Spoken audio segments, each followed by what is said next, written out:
Então, o que a gente vai fazer como sempre, né? A anatomia, teoricamente, a gente não existe aula normalmente. Eu já estudei na Paulista Medicina, na Santa Casa, algumas faculdades, a gente não tem aula, nem discussão. Geralmente, existe um tempo de laboratório, onde vocês vão pegar o livro-texto e o Atlas e vão estudar e tirar dúvidas com os preceptores, né, os professores. Mas a gente aqui optou, aliás, isso já vinha antes de eu assumir o Morph, de dar um guia de orientação para vocês, para orientar naquilo que vocês têm que estudar.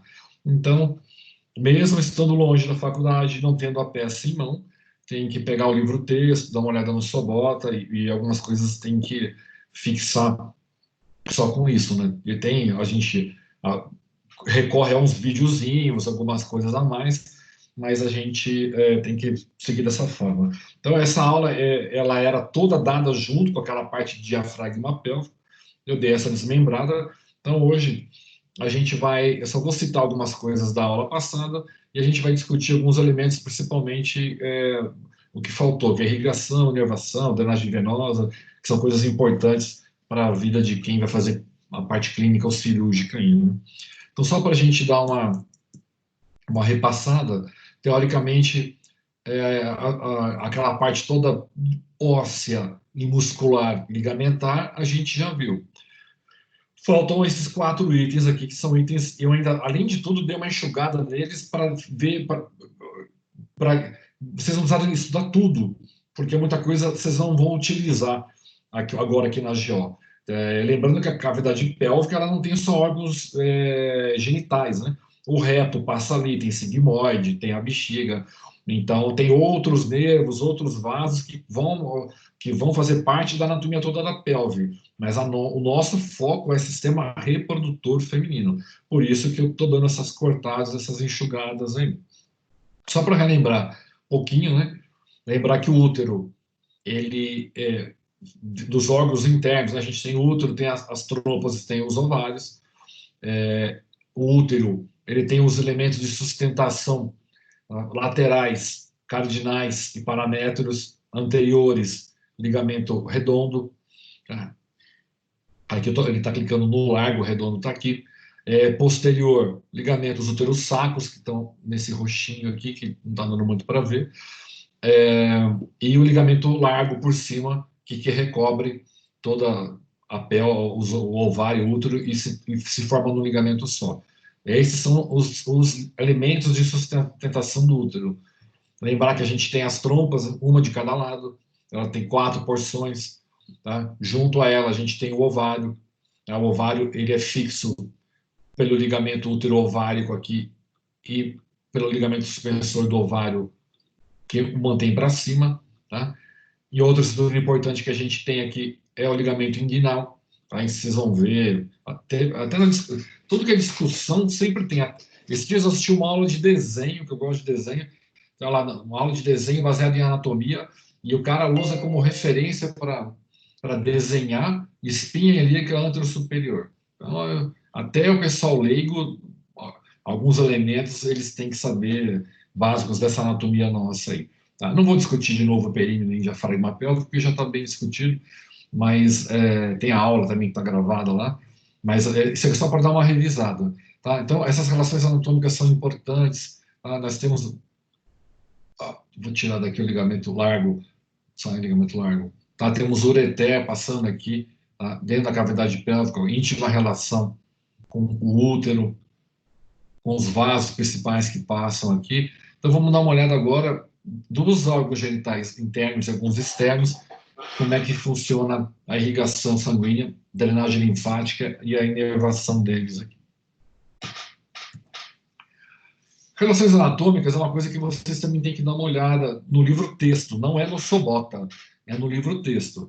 Então, quando fala lá em ovário, eu até fiz um resuminho mais para o final dos órgãos principais, fiz um resuminho de um para vocês fazerem do restante, né? Nos órgãos principais, algumas coisas importantes tem que saber. Então, tem que saber que o ovário se relaciona anteriormente com o ligamento tal, posteriormente com parte do sigmóide. Então, essas relações elas são importantes. Eu deixei aqui só para lembrar, mas depois eu vou dar o exemplo lá. E eu vou colocar algumas imagens para a gente ver anatomicamente como dentro de uma cirurgia, como é que vocês veriam os órgãos principais aqui. Aqui é um corte, é uma cirurgia por videolaparoscopia, tá? Então, a cirurgia por vídeo, hoje em dia a tendência das cirurgias é quase toda por vídeo. Tem até um filmezinho dessa, dessa foto aqui, o filmezinho está mais para frente. Tá? Então, o vídeo ele amplia muito a imagem sai muito clara, tem uma luz super boa e sai muito ampliada. Tá? Então, estruturas que são pequenininhas, a gente vê de tamanho bom, então é mais fácil manusear. E isso depende, obviamente, de uma formação. Em Campo Grande, o Hospital Regional tem uma residência em GO que tem videolaparoscopia nos 3 anos, é a única que tem. Então, o residente sai de lá sabendo fazer cirurgias básicas por videolaparoscopia. Quem quer cirurgia, hoje em dia, não vai sobreviver sem videolaparoscopia. Até a cirurgia oncológica está caminhando para a videolaparoscopia. Então, quando você olha, é feito um buraquinho do lado do umbigo, põe um caninho e põe a câmera lá dentro. Enche de ar para distender, e aí a gente consegue enxergar alguns órgãos. Aqui, eu não botei a legenda, mas aqui no número 1, tá? Vocês estão conseguindo ver bem? A imagem está de boa qualidade? Dá para ver? Sim. Sim, o senhor está bem tranquilo. Aqui, ó, nesse número 1, nós estamos olhando de cima para baixo. Como se colocou a câmera pelo umbigo e estamos olhando lá para baixo. Então, lá para baixo, seria lá naquele fundinho onde tem um líquido lá, é o assoalho pélvico. Tá? Então, aqui, o que é esse órgão número 1? Esse órgão número 1 é o útero. Tá? Aqui, para cima, seria a parte anterior, e aqui para baixo, onde está essa bola branca, é a parte posterior. Tá? Então, elementos de elucidação, do que dá para ver? A gente consegue ver bem o útero nessa cor rosa dele aqui. Tá? Aqui, onde está seguindo o mouse, do lado esquerdo da tela, a gente tem o ligamento largo. Você vê o comecinho dele aqui, ele já some. Do outro lado aqui é a mesma coisa. A gente vê o comecinho dele aqui e ele some. E ele fica bem próximo dessa outra estrutura tubular que está vindo até a parede posterior, que é a trompa. Tá? Então, esse número 2 aqui é a trompa direita. Desculpa, é a trompa esquerda da paciente. E o 2 é a trompa direita. Tá? Então, isso daqui tem que sempre tomar muito cuidado, porque quando vai fazer uma laqueadura, a gente faz a ligadura dessa trompa. O que é ligadura? Você faz um corte aqui, faz um corte aqui, tira um pedaço, dá um nó. Então, esse caminho por onde passaria o espermatozoide para encontrar o óvulo acabou. Tá? Então, a trompa é muito fácil de observar.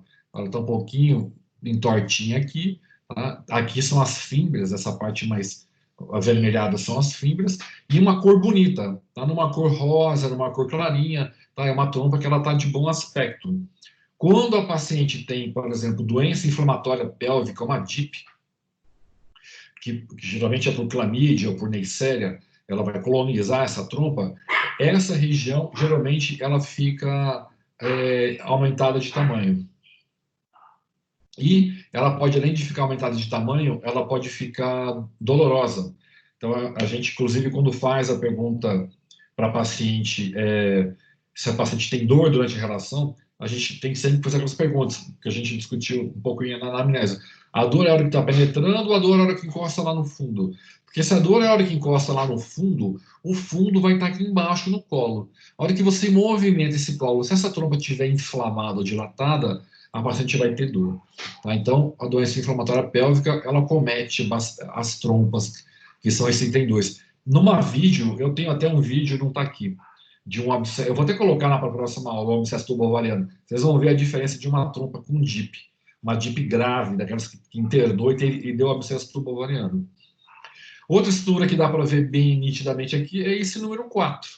Tá? Então, normalmente na aula eu sempre pergunto, que a gente tem aqui o 4 e tem o 3, né? Qual desses dois é o ovário? A princípio, os dois são ovários.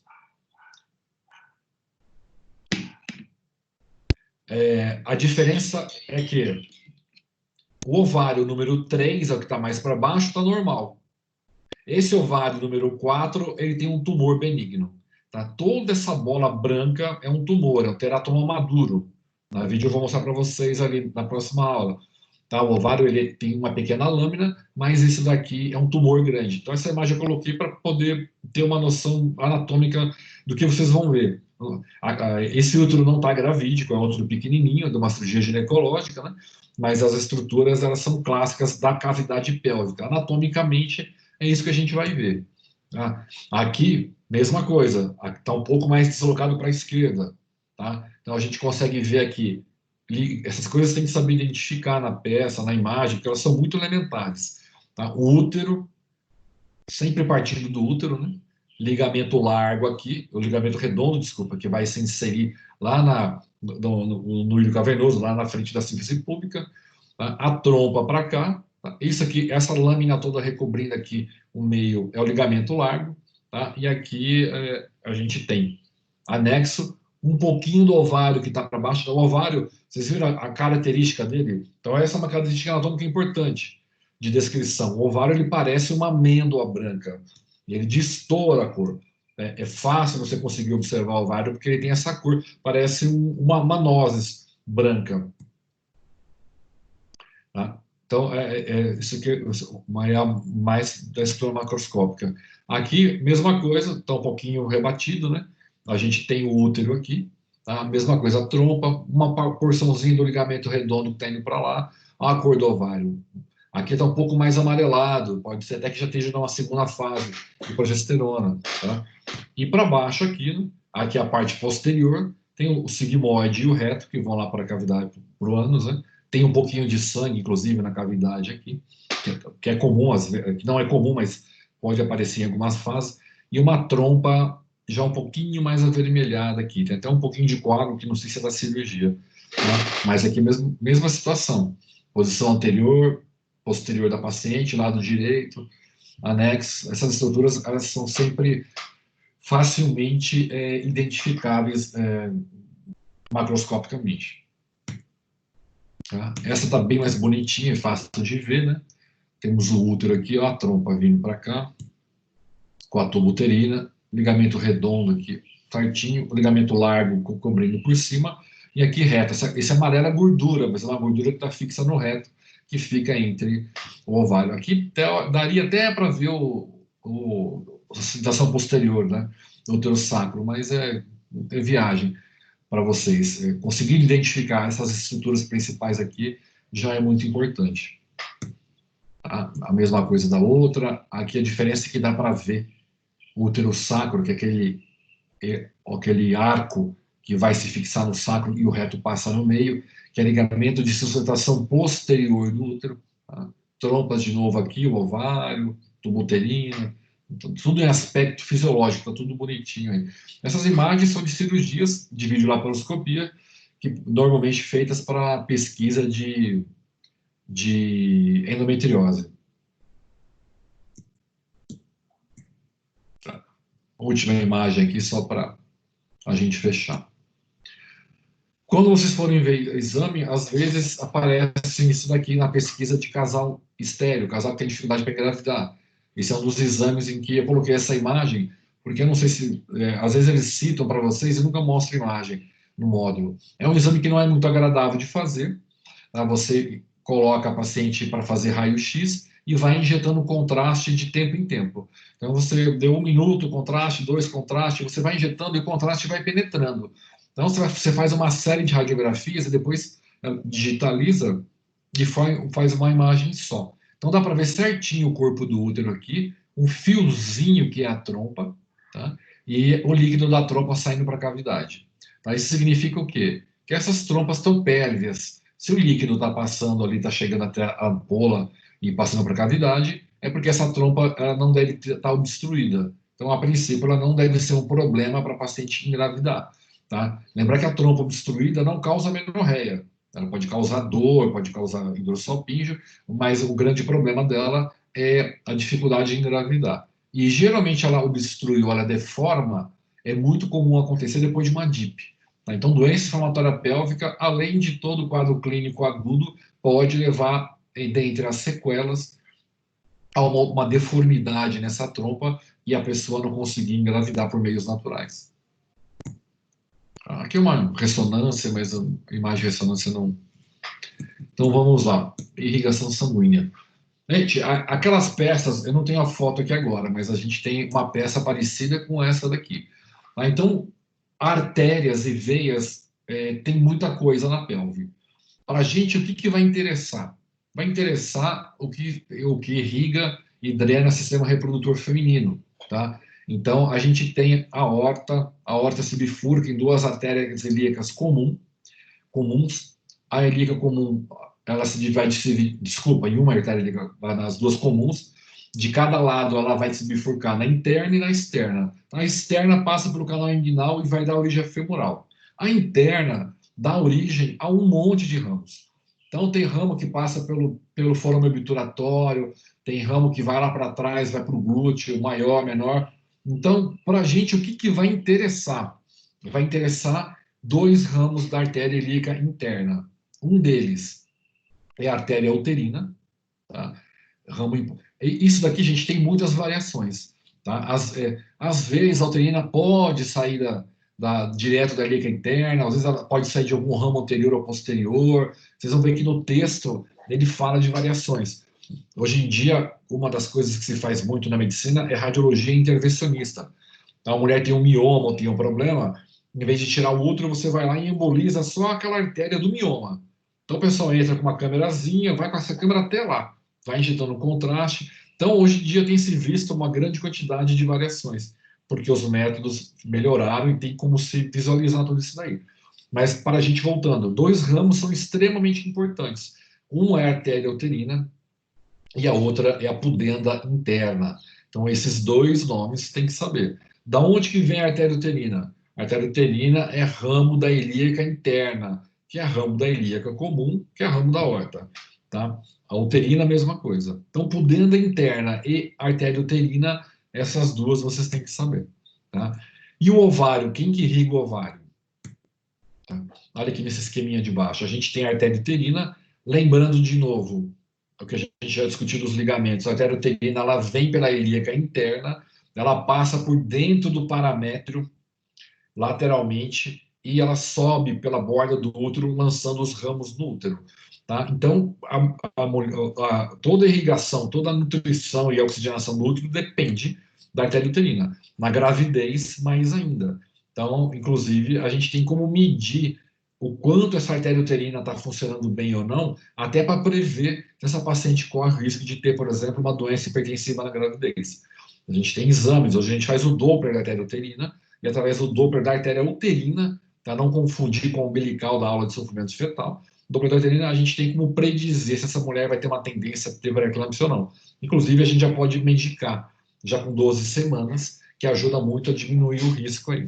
Tá? Então, a artéria uterina ela passa por dentro do paramétrio e ela vai emitir ramos aqui do útero. Um dos ramos dela, um dos principais, vai irrigar parte da trompa e parte do ovário.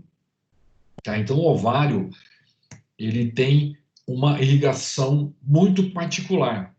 Tá? A artéria gonadal, que no caso da mulher é ovárica, ou a artéria testicular, no caso do homem, elas têm ramos que nascem direto da aorta. Tá? Pode ter variação de, às vezes, a esquerda vir da artéria renal. Até pode. Se olhar no esqueminha, a esquerda aqui às vezes até pode. Mas o tradicional é que a gonadal vem direto da aorta, dos dois lados. E aí o que, que acontece? Ela desce, entra na cavidade pélvica e vai irrigar o ovário. Tá? Aqui a gente está vendo só a pontinha dela. Então ela desce, ó. Vou voltar aqui. A artéria gonadal desce e vem irrigar o ovário. Essa artéria que vem para o ovário, ela se junta com esse ramo da artéria uterina. Então, o ovário ele é irrigado por um conjunto de vasos. É uma anastomose, é o vaso que vem da artéria uterina e vaso que vem da artéria ovárica. Então, vocês podem começar a prestar atenção, quem for entrar em cesárea, principalmente quando vai fazer a laqueadura. A laqueadura é uma cirurgia extremamente simples, básica de fazer, mas você tem que ter um cuidado muito grande, por quê? Porque a hora que você vai fazer a ligadura da trompa, você tem uma artéria que tem que estar ali. É uma artéria que parece bobinha, com uma boquinha não muito grande, tá? Só que se você não fizer a hemostasia direito, esse ramo da ovárica, que é o gonadal, está vindo da horta. Tá? A paciente está deitada, está com a pressão arterial baixa porque é cesárea. Você não fez a ligadura, não checou direito, a hora que ela for para o pós-parto, que a pressão dela normalizar, essa boquinha vai virar uma bocona e ela pode chocar até morrer por um sangramento de uma laqueadura. Tá? Então, é importante saber essa relação anatômica por causa disso, porque laqueadura se faz bastante. Tá? E parte da estrutura que a gente faz na ligadura inclui uma dessas artérias. Então, o ovário tem uma irrigação da artéria ovárica e parte dele vem da artéria uterina. Ok? Professor, Fale. a gonadal é ovárica? Eu fiquei confuso nessa parte. Então, a gonadal na mulher é ovárica e no homem é testicular, é o mesmo nome. Tá? Aqui ele colocou como gonadal porque não está definido o gênero, né? Então serve tanto para homem quanto para mulher. Mas lá na mulher é ovárica, no homem é testicular. Tá? Professor, Fale. então, os ramos da ilíaca interna vêm da ilíaca comum, que vem da femoral? Não. Não, vem direto da aorta. Ó, aqui da aorta desce, tem vários ramos aqui, renal, mesentérica. A aorta abre em duas ilíacas comuns. Ilíaca comum direita e ilíaca comum esquerda. A ilíaca comum abre numa externa e numa interna. Tá? Então aqui a gente tem a aorta descendo, o mouse está em cima da ilíaca comum direita, aí vai abrir a externa, que vai virar femoral, vai para a perna, e a interna, que vem para dentro da pelve. Uhum. Conseguiu ver aqui? Mais ou menos. Você está vendo o mouse mexer? Tô. Então, a aorta, ela acaba nessa bifurcação aqui, ó, tá? Essa bifurcação, a gente vai ter um raminho pequeno. A ilíaca comum é bem pequena. Esse pedacinho é a ilíaca comum direita, esse pedacinho é a comum esquerda. Aí ela já abre numa forquilha. Por um lado vira interna e por outro lado vira externa. Tá? A externa vai continuar como femoral para a perna aqui. Ah, entendi, agora entendi. Entendeu? Tá bom, obrigada. Nada. E aí a interna, essa interna, inclusive, é a chamada, vocês vão às vezes pegar livros mais antigos, o pessoal comentando, também de artéria hipogástrica. Ela é o último recurso que a gente tem quando uma paciente, por exemplo, está tendo uma hemorragia uterina importante. Então, se a gente tem uma hemorragia pós-parto ou não importante, se é de origem uterina, você tem várias medidas a fazer. Então, no Brasil, a maior causa de morte de mulheres no ciclo gravídico puerperal é por complicações de hipertensão. Nos Estados Unidos é sangramento pós-parto, que é a segunda no Brasil. Então existe um monte de protocolo para se evitar que a mulher morra de sangramento pós-parto. E no Brasil ainda morre bastante. Mato Grosso do Sul diminuiu muito, mas é um dos estados que mais tem. Então o que você vai fazer? Você tem um monte de manobras para fazer no pós-parto imediato ali. Você tem um quarto período ali do trabalho de parto, que é o fechamento dos vasos, às vezes não acontece. Então você tem massagem, tem medicação. Se nada daquilo resolver, você pode fazer a ligadura da ilíaca interna, que chama ligadura da hipogástrica. Óbvio que tem um monte de ramo aqui que vai parar. Aí, putz, mas e aí? Esses lugares que não recebem mais sangue, como é que vai fazer? A gente não se preocupa tanto, por quê? Porque tem a ilíaca do outro lado. E ali elas vão se anastomosar. Então, não vai se estar de todo perdido. É uma medida mais heróica, mas em que ajuda muitas vezes a parar o sangramento. Tá? E além desse ramo da uterina, outro ramo importante que precisa saber é o da pudenda interna. Esse ramo da pudenda interna vai emitir alguns ramos para a vagina, principalmente, tá? Para irrigar o terço superior.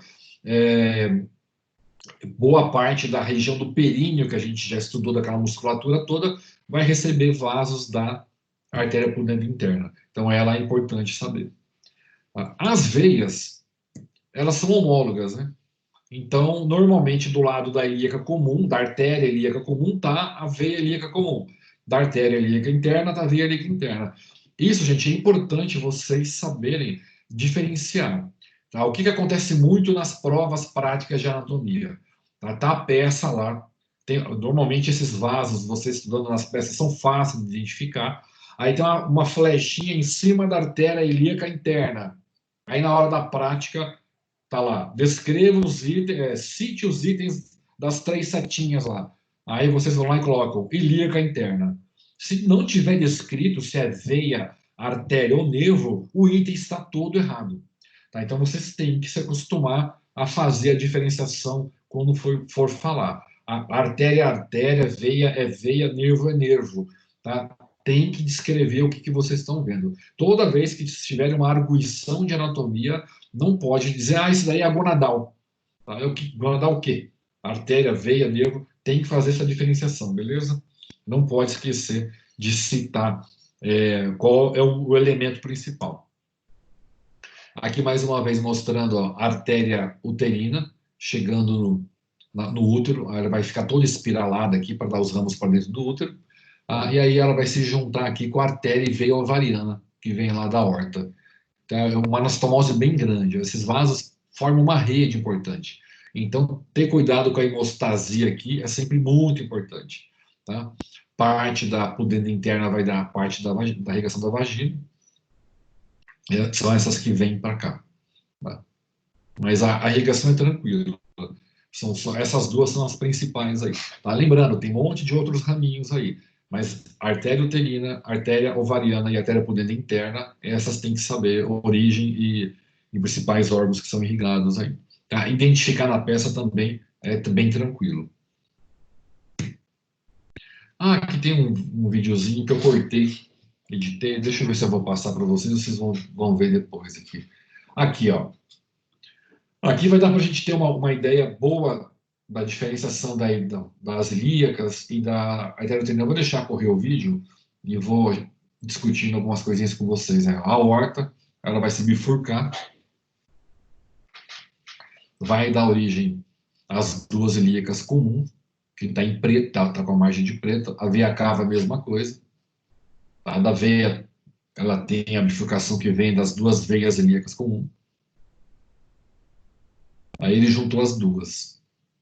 Aí a gente tem da comum. A gente tem essa subdivisão na externa e na interna. Ele mostrou primeiro a interna. E essa externa que depois que passa pelo canal inguinal, vira femoral. Tanto a artéria quanto a veia. Mas para a gente não interessa agora a femoral. É só para vocês saberem que ela existe. A gente vai estudar no próximo módulo aí. Aí o ligamento suspensor do ovário, importante. O ureter que passa junto da artéria ao ligamento inguinal.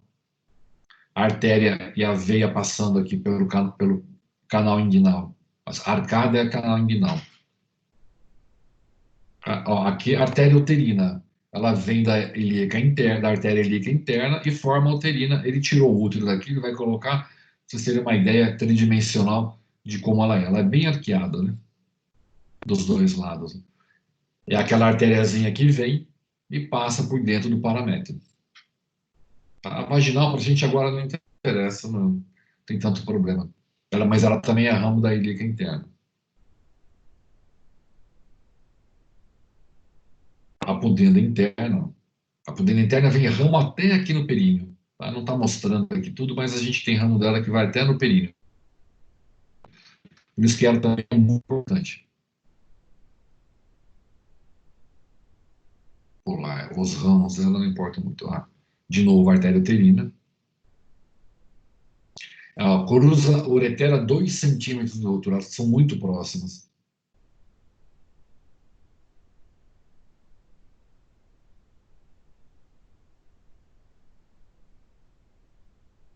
As veias, para a gente aqui, não vou... Aqui, ligamentos de novo. A promoção das relações. O videozinho vai estar eu acho que ele já está na aula, mas era só para dar vocês conseguirem ver de forma tridimensional esses vasos que a gente está falando tanto. Tá? Da vagina, no momento, para a gente não ter interesse, porque não tem aplicação clínica, vai ter aplicação só para quem vai operar mesmo. Tá? Então, essas artérias principais tem que lembrar quais são as estruturas principais que elas irrigam e a origem delas, esse caminho da origem delas a partir da aorta ali. Inervação, gente, é uma coisa que na pelve é muito complexa. Tá? Então, a gente tem toda a inervação motora e tem a inervação autonômica, autônoma. O que vocês precisam saber? O que interessa para a gente, basicamente, é sacral. Tá? Então, a gente tem a origem desse ramo do nervo pudendo que vem de S2, S3, S4. Tá? Basicamente, as principais fibras deles vêm de S2, S3, né? E ele é importante por quê? Porque a inervação, tanto motora quanto sensitiva, o meu está dando uma qualidade aqui. Está chegando o vídeo, o áudio está chegando aí normal? Tá travando um pouquinho pra mim, não sei pros outros. Pra mim também tá travando um pouco. Ele Deu uma travada, mas melhorou agora. Ah, tá. O meu também deu sinal de parou aqui. Então, de inervação da pelve, tem que lembrar em que a gente tem o plexo sacral, ele é o homólogo do membro inferior do plexo braquial. Acho que vocês não tiveram o plexo braquial já no membro superior? Não tiveram, né? Acho que não. Bom, o plexo sacral é da onde vão sair as fibras motoras do membro inferior, motores sensitivas, né? Então, tem que lembrar que o plexo sacral tem 12 ramos, e desses ramos, o principal para a gente, com relação ao sistema reprodutor feminino, é o nervo pudendo. Daí o nervo pudendo tem uma particularidade interessante. Ele passa, lembram da espinha isquiática? A famosa espinha isquiática que a gente já discutiu algumas vezes, na pelve, aquela que dá o plano zero de Deli, é nela. Atrás dessa espinha isquiática passa... vai ficar ruim para ver assim. Mas atrás dela passa o nervo pudendo. Não vai dar para ver aqui. Tem muito nervo ali. Então, e como a gente palpa a espinha isquiática de maneira fácil durante o toque vaginal da gestante, antigamente a gente fazia bloqueio sensitivo através de anestesia local. Era uma agulha de rack grande, em que a gente palpava ali a musculatura perto do bulbo. Na verdade, era na gordura abaixo do períneo. Você introduzia a agulha até encostar no teu dedo. Você pegava com o teu dedo dentro da vagina e palpava a espinha, né? E com a outra mão, com a agulha, você levava teu dedo a agulha até a ponta do seu dedo. Você sabia que quando a agulha chegasse próximo da ponta do seu dedo, você sentia, porque ali estava o nervo pudendo passando ali atrás. Por quê? Porque ele passa atrás da espinha isquiática. O que mais passa atrás da espinha isquiática? A artéria pudendo interna. Tá? Então, são relações anatômicas importantes. Isso, para a gente, durante muitas décadas, a anestesia só pode ser feita de forma local por causa das relações. Então, nervo pudendo, principal nervo sensitivo e motor do períneo. Da pelve, é uma das estruturas mais importantes neurológicas. Não vou discutir se é um nervoso autônomo, tronco, gânglio, nada, porque vocês não vão utilizar agora. E vocês vão utilizar, provavelmente, por internato, mais para frente, até na residência mesmo. Então, isso não é cobrado, não tem implicação clínica, tá? Mas a gente tem inervação na pelve autônomica, controle urinário, controle de esfíncter, tem um monte de controle que é autônomo. Quando vocês estiverem nas patologias em que incluir essa parte da anatomia, aí vocês dão uma revisada, ou dão uma estudada. Vão lá, vocês vão ter uma aula lá para frente de controle da bexiga, controle da urina, como é que funciona. Aí vocês vão lá e dão uma olhada como é que funciona a parte autonômica da inervação. Tá? Porque agora, decorar sem peça, para não aplicar em nada, é perda de tempo. Aqui eu fiz um resuminho, tá, do nervo pudendo, para dar uma olhada depois, a origem S2, S3, S4, tá? Fibras motores sensitivas e motoras, né? Tem as simpáticas junto, mas a importância topográfica, espinha isquiática, né? Então ele auxilia em alguns esfíncteres, mas a importância nossa toda é essa questão de fibras motores sensitivas da região perineal. Então, o nervo pudendo, eu já até botei o resuminho básico dele, que era mais importante aí, de toda aquela inervação, de todos aqueles 15 plexos sacrais, fora o coxígeo, ele para a gente é o que interessa. Tá? Lembrando, gente, a gente está falando de sistema reprodutor feminino. Quando for falar de sistema urinário, de sistema digestório, que também está na pelve, existem outros nervos, outras artérias. Mas o nosso foco aqui no momento é a gente compartimentar isso para o reprodutor feminino. Senão fica muito perdido. Essa daqui é uma fotinho da peça que a gente tem lá. A gente tem a ilíaca externa aqui já passando por cima do ovário, aqui, por cima da trompa. Tá? Mas eu não sei porque eu coloquei essa peça aqui, não lembro porque ela não... De inervação não dá para... Essa aqui não dá para ver muita coisa. Bom, drenagem linfática é outra coisa também em que tem muita variação na pelve. Para a gente, o que é mais importante? A gente precisa conhecer, saber que do ovário, tá, de todos os ramos que tem, o ovário drena para a cadeia aórtica. Tá? A gente tem as cadeias todas principais aqui. Esses linfonodos que estão junto à aorta são esses linfonodos da cadeia aórtica. Para a gente é importante por quê? Porque tumor de ovário drena para linfonodo aórtico. Tá? Então, toda vez que uma paciente tem um câncer de ovário ou alguma neoplasia de ovário indiferenciada, se você vai fazer a oforectomia, que é a retirada do ovário, você tem que esvaziar toda essa cadeia de gânglio que tem ali. Tá? Então, as outras não têm tanta importância, porque se for só de ovário, por quê? Porque o ovário drena para a aórtica. Tá? Útero drena para onde? A parte superior do corpo, também para o aórtico. Tá? Então, a parte superior do corpo do útero vai drenar para o aórtico, mas ele manda para outras cadeias também. Tá? Quais são? A ilíaca externa, a ilíaca interna e a sacral. Quer dizer, as outras 3 cadeias, todas da pelve, elas vão ter drenagem também do útero. Tá? Principalmente o colo, né? O colo drena para interna, para externa e para sacral.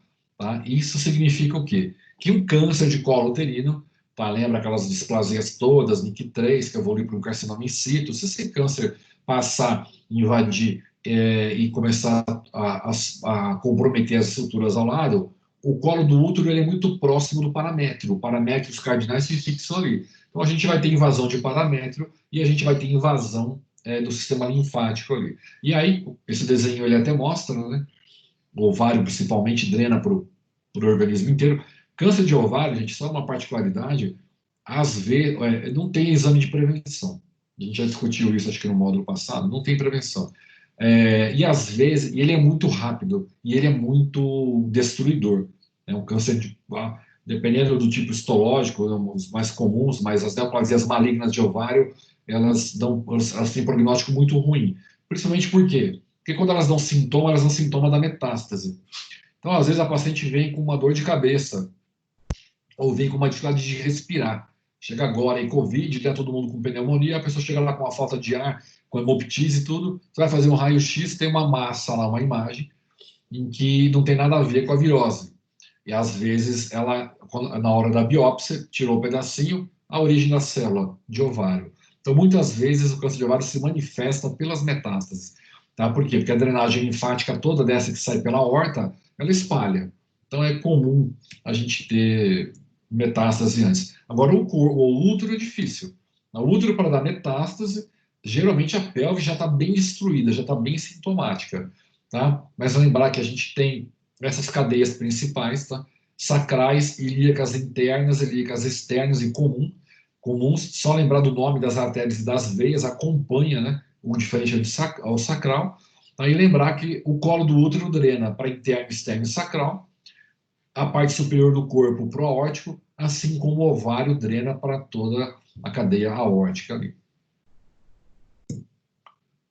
Tá? A importância de saber isso é a questão, como eu falei, da parte de neoplasia, né? Deixa eu ver se eu botei mais alguma coisa aqui. Tá, essa imagem eu vou deixar para a gente ver na... Não, eu ia deixar na aula seguinte, eu vou colocar para vocês verem aqui. Eu tenho... É que ela não estava rodando, vou testar. Se ela não rodar, eu vou deixar... Ih, travou. Eu vou arrumar para a gente ver na aula seguinte. Tá? Essa é uma cirurgia, uma videocirurgia daquela imagem, da primeira imagem que tinha aquela massa de ovário grandona lá. Então, para a próxima aula, ela vai ser curta também. a gente vai discutir só, eu vou tentar trazer algumas patologias ginecológicas, aspectos macroscópicos, detalhes importantes, assim, para a formação de vocês, que vão implicar na parte clínica, mas eu vou ter, o problema é só que com esse confinamento, o pessoal que eu tenho acesso, que tinha muita cirurgia por vídeo, está com os consultórios todos fechados aí. Então eu vou ver o que eu vou fazer essa semana para trazer aí. Mas uma ou outra eu tenho, e a gente vai discutir para fechar essas imagens macroscópicas e tirar dúvidas, alguma coisa que ficou dessas outras aí. Tá, gente, isso aqui é só um roteirinho. Eu fiz do ovário, mas é importante do ovário, da trompa, vocês terem essa noção. Tem que saber descrever o órgão, tá? Isso, já falei, não está no Sobota, ele vai estar no livro normal. Tá? Descrever o órgão, são órgãos pares, situados na região pélvica, qual que é o aspecto macroscópico, amêndoas, medindo 2 a 3 centímetros. Tá? Esse aspecto, essa descrição, ela é teórica, ela é decorativa, não tem muito entendimento em relação clínica. Tá? Vocês vão ter que saber, porque quando dentro dos problemas que vocês estão tendo, existem aplicações. Então, vocês têm lá um caso de uma menina com uma hipotiroidismo, uma SOP, ela vem lá no ultrassom, o ovário com 11 centímetros de tamanho de um lado, 10 centímetros do outro. Tem que saber que o tamanho do ovário, não dá, nem no ultrassom, não está desse tamanho. Tá? 5 centímetros já está um pouco aumentado. Então, por que é importante saber a anatomia? Exatamente por isso, porque vocês vão estar relacionando com a clínica o tempo inteiro. Fez um toque bimanual, sentiu uma massa na região ilíaca direita, esquerda ou direita, essa massa tem uns 10 centímetros, é lugar de ovário, não está grande, está grande. Então, assim, precisa saber essas descrições, as relações são importantíssimas. Ó, no líparas, o ovário situa-se na altura da espinha ilíaca anterosuperior, que a gente já falou muitas vezes. Tá? Elementos de sustentação, quais são os ligamentos principais do ovário? O útero-ovário, o ligamento suspensor do ovário, tá? O mesovário também faz parte. Então, essa parte descritiva, vocês têm que ter a noção. Tá? Hoje, complementando, a gente falou da irrigação sanguínea, tanto arterial quanto venosa, a drenagem linfática, e essa inervação fica mais para aqueles que são do nervo pudendo. Então, essas características desses órgãos, exclusivamente do sistema reprodutor feminino, são importantes e precisa saber aí. Tá? Então, isso foi uma orientação para direcionar um pouco o estudo de vocês. Lendo, vocês vão ver que tudo se resume um pouco ao que a gente discutiu hoje aqui, mas tem mais detalhes para estar lendo na parte teórica lá dos livros. As peças, infelizmente, a gente não está tendo acesso, né? Então a gente tem que tentar se virar com o que a gente tem de atlas e de vídeos e de livros aí. Ok?